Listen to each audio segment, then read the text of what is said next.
Hello, my name's Mattie. Welcome to my Storyland. In 1844, Hans Christian Andersen, famed Danish author and master of the fairy tale, wrote The Fir-Tree. While all of Andersen's tales include a moral lesson, and some of them end on a less than happy note, this was the first time he used such a grim and melancholic, even pessimistic ending to emphasize a story's positive message. Hopes and dreams may be important, but never lose sight of the moment. And today, it is my pleasure to read it to you. Are you ready? Then let's begin. The Fir-Tree by Hans Christian Andersen. Far down in the forest, where the warm sun and the fresh air made a sweet resting place, grew a pretty little fir-tree. And yet it was not happy. It wished so much to be tall, like its companions, the pines and firs which grew around it. The sun shone, and the soft air fluttered its leaves, and the little peasant children passed by, prattling merrily. But the fir-tree heeded them not. Sometimes the children would bring a large basket of raspberries or strawberries, wreathed on a straw, and seat themselves near the fir-tree and say, "Is it not a pretty little tree?" which made it feel more unhappy than before. And yet all this while the tree grew a notch or joint taller every year, for by the number of joints in the stem of a fir-tree we can discover its age. Still, as it grew, it complained, "Oh, how I wish I were as tall as the other trees! Then I would spread out my branches on every side, and my top would overlook the wide world.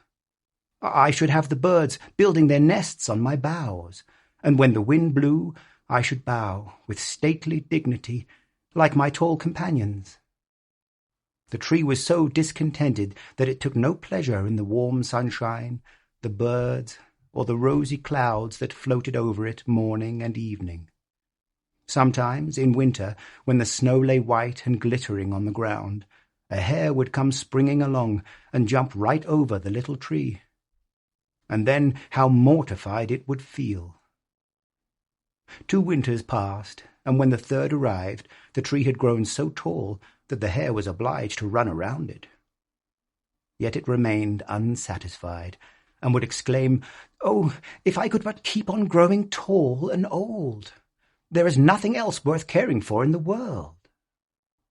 In the autumn, as usual, the woodcutters came and cut down several of the tallest trees, and the young fir-tree, which was now grown to its full height, shuddered as the noble trees fell to the earth with a crash. After the branches were lopped off, the trunks looked so slender and bare that they could scarcely be recognized. Then they were placed upon wagons and drawn by horses out of the forest. Where were they going? What would become of them? The young fir-tree wished very much to know, so in the spring, when the swallows and the storks came, it asked, "Do you know where those trees were taken? Did you meet them?"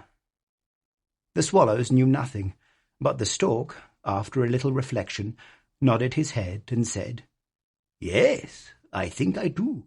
I met several new ships when I flew from Egypt, and they had fine masts that smelt like fir. I think these must have been the trees. I assure you they were stately, very stately." "Oh, how I wish I were tall enough to go on the sea," said the fir-tree. "What is the sea, and what does it look like?" "It would take too much time to explain," said the stork, flying quickly away. "Rejoice in thy youth," said the sunbeam. "Rejoice in thy fresh growth and the young life that is in thee." And the wind kissed the tree, and the dew watered it with tears. But the fir-tree regarded them not. Christmas time drew near, and many young trees were cut down, some even smaller and younger than the fir-tree, who enjoyed neither rest nor peace with longing to leave its forest home. These young trees, which were chosen for their beauty, kept their branches, and were also laid on wagons and drawn by horses out of the forest. "Where are they going?" asked the Fir-Tree. "They are not taller than I am. Indeed, one is much less. And why are the branches not cut off? Where are they going?" We know," sang the sparrows. "We have looked in at the windows of the houses in the town, and we know what is done with them. They are dressed up in the most splendid manner. We have seen them standing in the middle of a warm room and adorned with all sorts of beautiful things, honey cakes, gilded apples, playthings, and many hundreds of wax tapers." "And then?" asked the Fir-Tree, trembling through all its branches. "And then what happens?"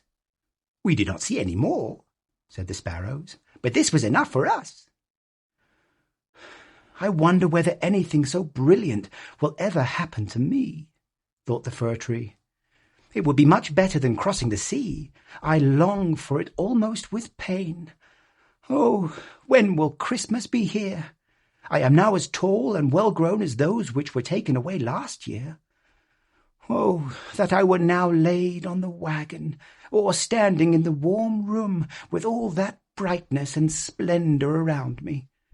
Something better and more beautiful is to come after, or the trees would not be so decked out. Yes, what follows will be grander and more splendid. What can it be? I am weary with longing. I scarcely know how I feel." "Rejoice with us," said the air and the sunlight. "Enjoy thine own bright life in the fresh air." But the tree would not rejoice, though it grew taller every day, and winter and summer its dark green foliage might be seen in the forest, while passers-by would say, "What a beautiful tree!" A short time before Christmas, the discontented Fir-Tree was the first to fall. As the axe cut through the stem and divided the pith, the tree fell with a groan to the earth, conscious of pain and faintness, and forgetting all its anticipations of happiness, in sorrow at leaving its home in the forest. It knew that it should never again see its dear old companions, the trees, nor the little bushes and many-coloured flowers that had grown by its side. Perhaps not even the birds. Neither was the journey at all pleasant. The tree first recovered itself while being unpacked in the courtyard of a house with several other trees, and it heard a man say, "We only want one, and this is the prettiest." Then came two servants in grand livery and carried the Fir-Tree into a large and beautiful apartment. On the walls hung pictures, and near the great stove stood great china vases with lions on the lids. There were rocking chairs, silken sofas, large tables covered with pictures, books, and playthings worth a great deal of money. At least the children said so. Then the Fir-Tree was placed in a large tub full of sand, but green baies hung all around it, so that no one could see it was a tub, and it stood on a very handsome carpet. How the Fir-Tree trembled! What was going to happen to him now? Some young ladies came, and the servants helped them to adorn the tree. On one branch they hung little bags cut out of coloured paper, and each bag was filled with sweetmeats. From other branches hung gilded apples and walnuts, as if they had grown there. And above, and all around, were hundreds of red, blue, and white tapers, which were fastened on the branches. Dolls, exactly like real babies, were placed under the green leaves. The tree had never seen such things before, and at the very top was fastened a glittering star made of tinsel. Oh, it was very beautiful. "This evening," they all exclaimed, "how bright it will be!" "Oh, that the evening were come," thought the tree, "and the tapers lighted, then I shall know what else is going to happen. Will the trees of the forest come to see me? I wonder if the sparrows will peep in at the windows as they fly. Shall I grow faster here, and keep on all these ornaments summer and winter?" But guessing was of very little use. It made his bark ache, and this pain is as bad for a slender Fir-Tree as headache is for us. At last the tapers were lighted, and then what a glistening blaze of light the tree presented! It trembled so with joy in all its branches that one of the candles fell among the green leaves and burned some of them. "Help! Help!" exclaimed the young ladies, but there was no danger, for they quickly extinguished the fire.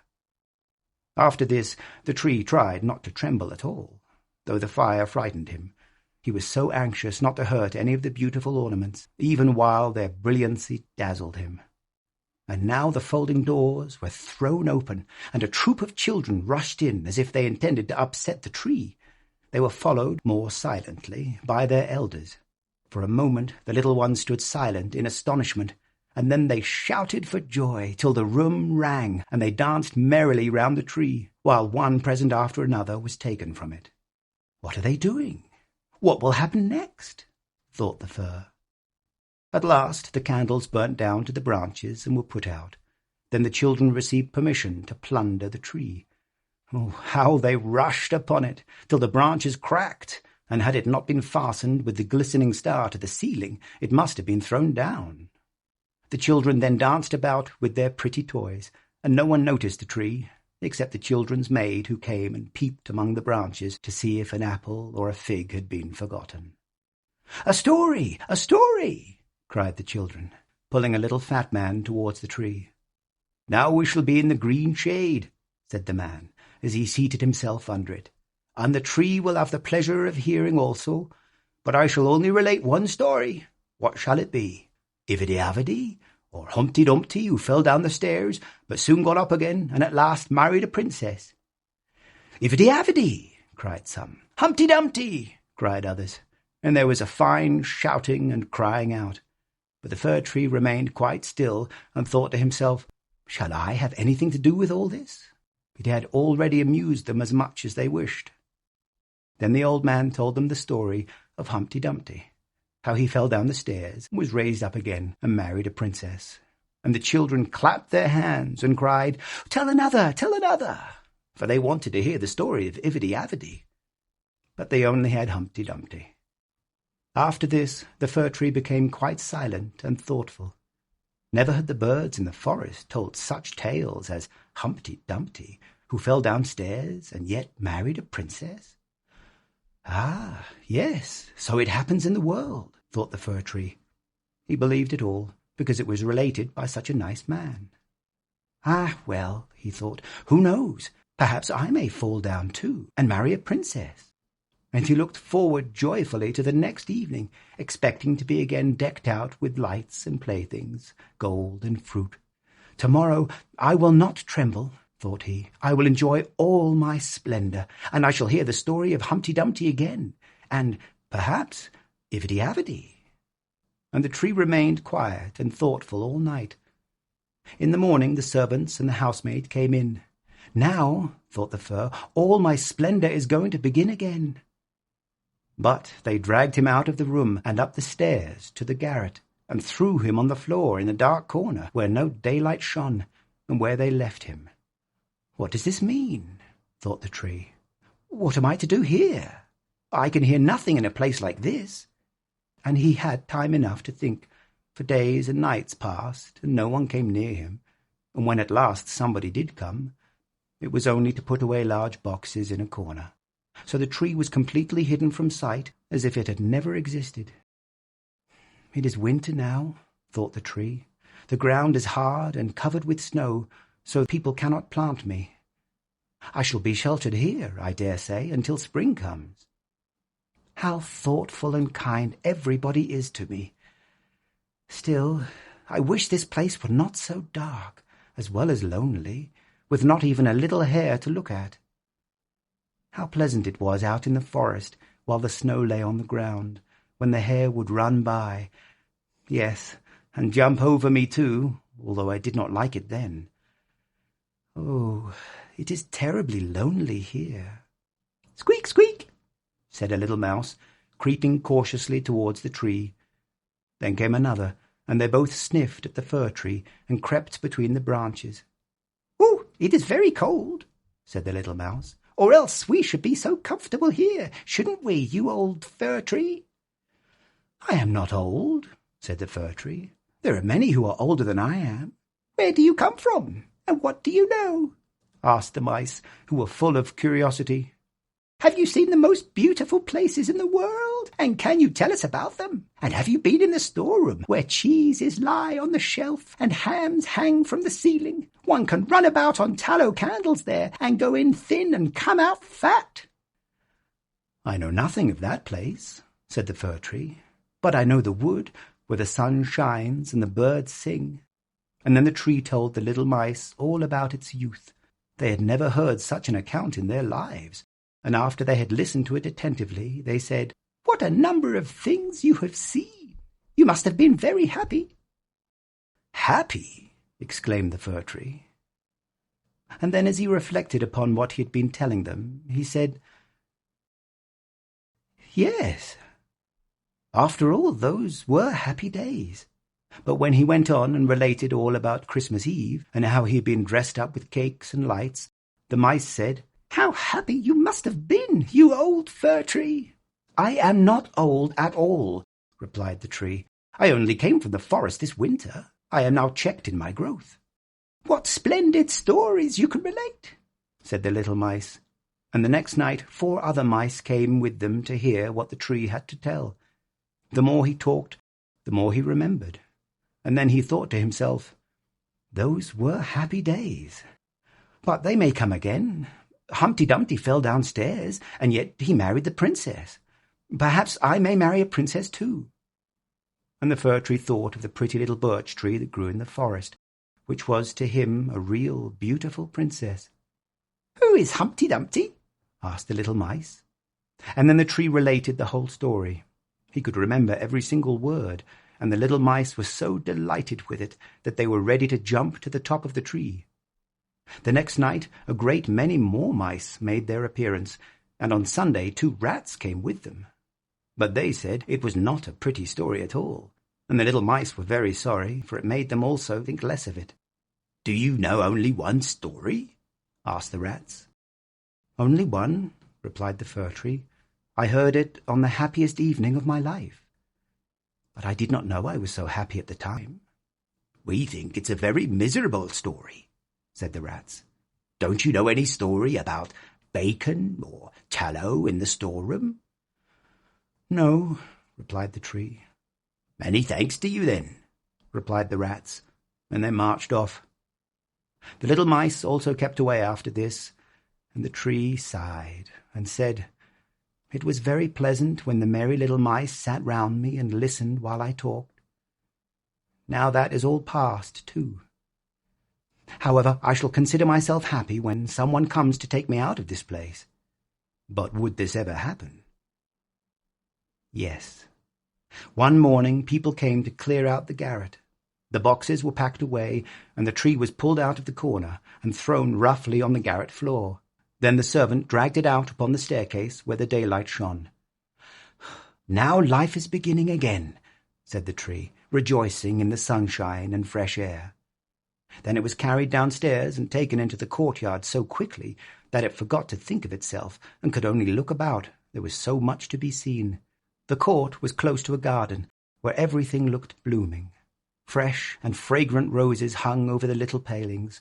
The linden trees were in blossom, while the swallows flew here and there, crying, "Twit, twit, twit, twit, my mate is coming." But it was not the Fir-Tree they meant.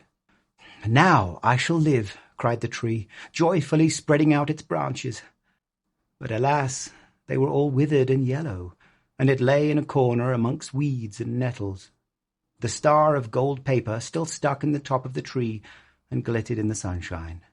In the same courtyard, 2 of the merry children were playing who had danced round the tree at Christmas and had been so happy.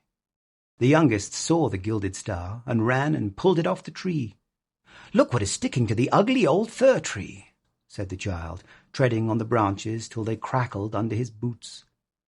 And the tree saw all the fresh, bright flowers in the garden, and then looked at itself, and wished it had remained in the dark corner of the garret. It thought of its fresh youth in the forest, of the merry Christmas evening, and of the little mice who had listened to the story of Humpty Dumpty. "Past, past," said the old tree. "Oh, had I but enjoyed myself while I could have done so. But now it is too late." Then a lad came and chopped the tree into small pieces, till a large bundle lay in a heap on the ground. The pieces were placed in a fire under the copper, and they quickly blazed up brightly, while the tree sighed so deeply that each sigh was like a pistol shot. Then the children who were at play came and seated themselves in front of the fire, and looked at it, and cried, "Pop, pop!" But at each pop, which was a deep sigh, the tree was thinking of a summer day in the forest, and of Christmas evening, and of Humpty Dumpty, the only story it had ever heard or knew how to relate, till at last it was consumed. The boys still played in the garden, and the youngest wore the golden star on his breast, with which the tree had been adorned during the happiest evening of its existence. Now all was past. The tree's life was past, and the story also. For all stories must come to an end at last. And with that, I bid you farewell. I hope you enjoyed the story. Perhaps I'll see you again.